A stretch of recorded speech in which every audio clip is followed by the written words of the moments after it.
ಹಾಂ, ಈ ಗಣಿತಗಳು ವಿಚಾರ ಶಕ್ತಿ ಅದ. ಇಂಥ ಗಣಿತಗಳನ್ನು ನೀವು ಮಾಡಿದ್ರಿ ಅಂತ ನಿಮ್ಗೆ ಎಂಥ ಗಣಿತ ಇದ್ದರೂ ನೀವು ಅನುಪಾತದಾಗ ಈಸಿಯಾಗಿ ಮಾಡ್ಬೋದು. ಮಾಡಿರಿ. ಈಗ ನಾಗಾಳ ಹಿಂದಿನ ಉದಾಹರಣೆಗಳನ್ನು ತಿಳಿಸಿ ಹೇಳಿನು. ಈಗ ನೀವು ಇದನ್ನು ಕಂಡು ಹಿಡೀರಿ, ಮಾಡಿರಿ. ಎಷ್ಟು ಮಂದಿ ಕರೆಕ್ಟ್ ಮಾಡಿರಿ ನೋಡೋಣ. ಪ್ರಯತ್ನ ಮಾಡಿರಿ. ನಾನು ಹೇಳಿದಂಗೆ ನೀವು ಮಾಡಿರಿ. ಎಷ್ಟು ಗಣಿತಗಳು ಸರಳ ಈಸಿಯಾಗಿ ತಿಳಿಸ್ತದೆ ನೋಡ್ರಿ. ನೀವು ಮುಂದೆ ಎಂಥ ಗಣಿತ ಬಂದರೂ ಈಸಿಯಾಗಿ ಮಾಡಿರಿ. ವಿಚಾರ ಶಕ್ತಿ ತುಂಬುತ್ತಂದು ನಾನು ನಿಮಗೆ. ಮೊದಲು ವಿಚಾರ ಶಕ್ತಿ ನಿಮ್ಮ ತಲೆಯಾಗ ತುಂಬ್ಕೋಬೇಕು.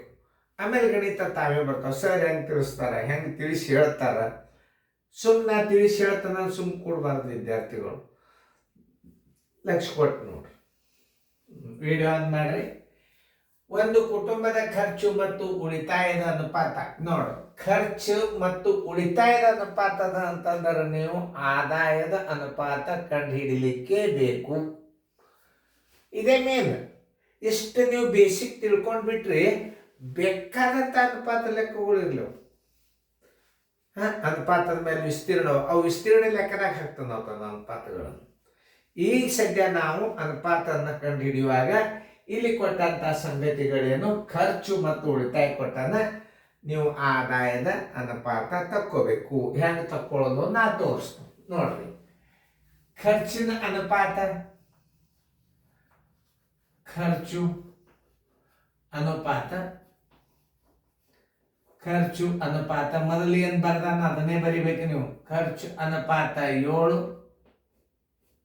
ಮುಂದೆ ಉಳಿತಾಯದ ಅನುಪಾತ ನೋಡ್ರಿ. ನಿಮ್ಗೆ ಎಷ್ಟು ಸರಳ ತಿಳಿತಾವ ಗಣಿತಗಳೇನು ಮುಂದೆ.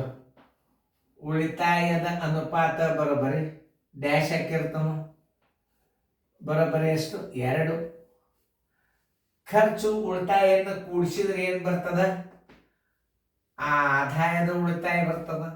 ಆದಾಯದ ಅನುಪಾತ ಬರ್ತದ. ಆದಾಯದ ಅನುಪಾತ, ಆದಾಯದ ಅನುಪಾತ. ಆದಾಯದ ಅನುಪಾತ ಹೆಂಗೆ ತಕ್ಕೋಬೇಕು ಹೇಳ್ರಿ. ಆದಾಯದ ಅನುಪಾತ ಬರೋಬ್ಬರಿ ಖರ್ಚ ಮತ್ತು ಉಳಿತಾಯ ಕೂಡಿಸಿದ್ರೆ ಏನು ಬರ್ತದ? 9 ಏನಾಗ್ತದ? ಆದಾಯದ ಅನುಪಾತ.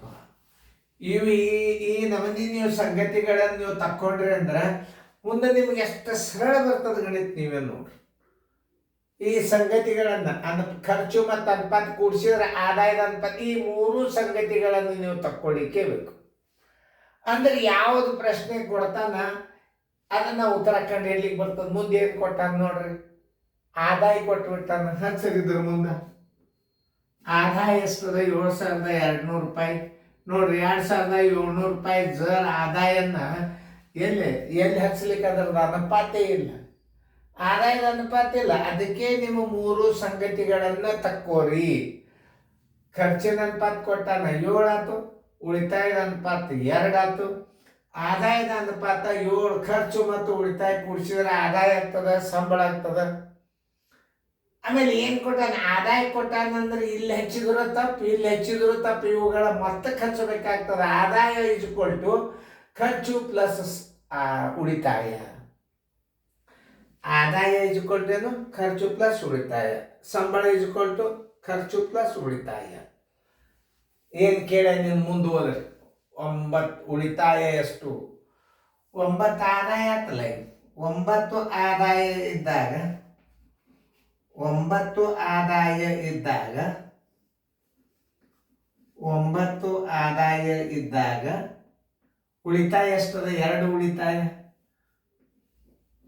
9 ಆದಾಯ ಇದ್ದಾಗ 2 ಉಳಿತಾಯ ಇರ್ತದೆ. ಇದಕ್ಕೆ ಅನುಪಾತ ಅಂತಾರೆ. 7,200 ರೂಪಾಯಿ ಆದಾಯ ಇದ್ದಾಗ ಬರೋಬ್ಬರಿ ಉಳಿತಾಯ ಎಷ್ಟು? 7,200 ಗುಂಡ್ಲೆ 2 ಸರ್ವಾಸ ಬಾಗಿಲೆ 9. 9 ಒಂದಲೇ 9 ಎಂಟ್ಲೆ ಮುಂದೆ 2 0. 8 2 16. ಉಳಿತಾಯ ಬರೋಬ್ಬರಿ ಉಳಿತಾಯ ಬರೋಬ್ಬರಿ 1,600 ರೂಪಾಯಿ. ಆನ್ಸರ್. ಇನ್ನೊಂದು ನಿಮಗೆ ತಿಳಿಸಿ ಹೇಳ್ತಾನು.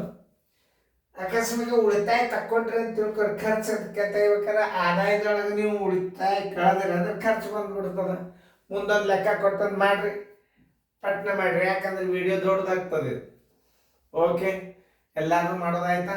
ವಿಡಿಯೋ ಆನ್ ಮಾಡಿ ನೋಡಿ. ಒಂದು ಕುಟುಂಬದ ಖರ್ಚದ ಅನುಪಾತ ಬರೋಬ್ಬರಿ, ಖರ್ಚು ಅನುಪಾತ ಬರೋಬ್ಬರಿ, ಖರ್ಚು ಅನುಪಾತ ಬರೋಬ್ಬರಿ 8. ಉಳಿತಾಯದ ಅನುಪಾತ ಬರೋಬ್ಬರಿ, ಉಳಿತಾಯದ ಅನುಪಾತ ಬರೋಬ್ಬರಿ, ಉಳಿತಾಯದ ಅನುಪಾತ ಬರೋಬ್ಬರಿ 3. ಉಳಿತಾಯದ ಅನುಪಾತ 3 ಆತ್ ನೋಡಿ. ಈಗ ನೀವು ಖರ್ಚು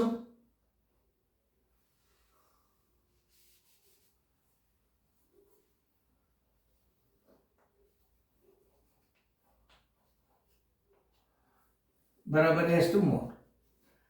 ಖರ್ಚ ಮತ್ತು ಉಳಿತಾಯದನ್ನು ಕೂಡಿಸಿದ್ರೆ ಏನಾಗ್ತದೆ? ಆದಾಯದ ಅನುಪಾತ. ತಕ್ಕೊಳ್ಳೇಬೇಕಿದು, ಭಾಳ ಸರಳ ಇದು. ಆದಾಯದ ಅನುಪಾತ ಬರೋಬ್ಬರಿ, ಆದಾಯದ ಅನುಪಾತ ತಕ್ಕೊಳ್ಳೇಬೇಕಾಗ್ತದ.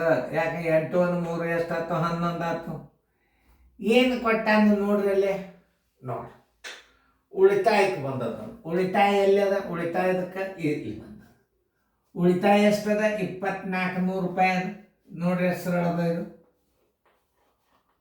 ನೋಡ್ರಿ.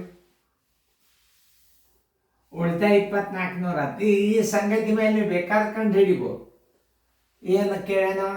ಆದಾಯ ಎಷ್ಟು ನೋಡ್ರಿ. 3 ಉಳಿತಾಯ ಇದ್ದಾಗ 11 ಆದಾಯ. ನೋಡ್ರಿ ಹೆಂಗೆ ಸರಿಯಾಗಿ ಅರ್ಥ ಮಾಡ್ಕೋಬೇಕು. 3 ಉಳಿತಾಯ ಇದ್ದಾಗ, 3 ಉಳಿತಾಯ ಇದ್ದಾಗ ಖರ್ಚು ಕೇಳಿದ್ರೆ ಏನು ಹಚ್ತೀರಿ? 8 ಹಚ್ಚ್ರಿ. ಆದಾಯ ಕೇಳ್ಯಾನ 11 ಹಚ್ಚ್ರಿ. 11 ಆದಾಯ. 2400 ಉಳಿತಾಯ ಇದ್ದಾಗ, 2400 ಇದ್ದಾಗ ಎಷ್ಟು? 2400 ಗುಂಡ್ಲೆ 11 ಸರ್ವಸ್ ಬಾಗಲೆ 3. 3 1ಲೆ 3 800ಲೆ 800ಕ್ಕೆ 11ಕ್ಕೆ ಗುಣಾಕಾರ ಮಾಡ್ಬೇಕಾದ್ರೆ ನೋಡ್ರಿ 800 ಇದ್ದದಕ್ಕೆ ಒಂದು 0 ಹೆಚ್ಚು ಮಾಡಿಬಿಡ್ರಿ.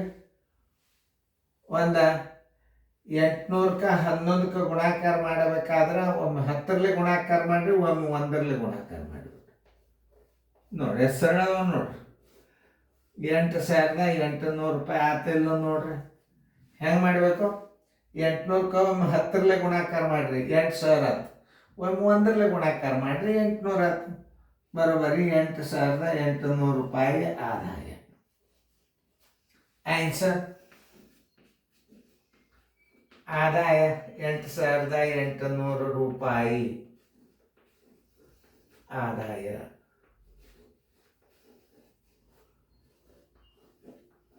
ನೋಡ್ರಿ ಇಂಥ ಗಣಿತಗಳನ್ನು ನೀವು ತಿಳ್ಕೊಂಡು ಬಿಟ್ರಿ ಅಂದ್ರೆ ಅದು ಯಾವ ಗಣಿತನೂ ನಿಮ್ಮ ತಡೆ ಹಿಡಿಬಾರ್ದು.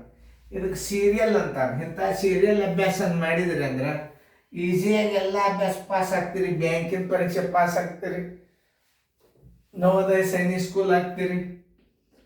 ಸರಿಯಾಗಿ ಇದನ್ನ ಗಣಿತ ತಿಳಿಸಿ ಹೇಳೋದಿಲ್ಲ.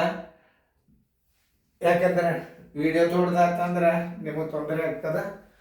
ನೋಡ್ರಿ ಮತ್ತೊಂದು ರಿಪೀಟ್ಸ್ ಎಲ್ಲ ನೋಡ್ರಿ.